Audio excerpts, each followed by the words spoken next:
Have you forgotten your parts of speech? Let me help you out on this one. Nouns, person, place, thing, or idea.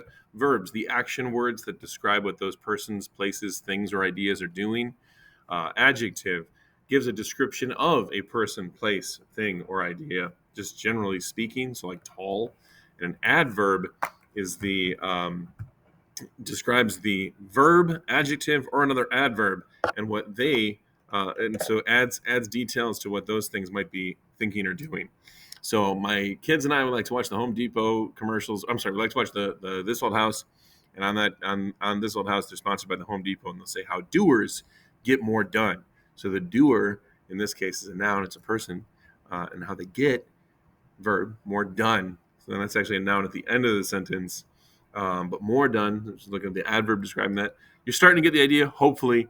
So as you look at these words, are they something that you are acting upon? Are they something that you are describing?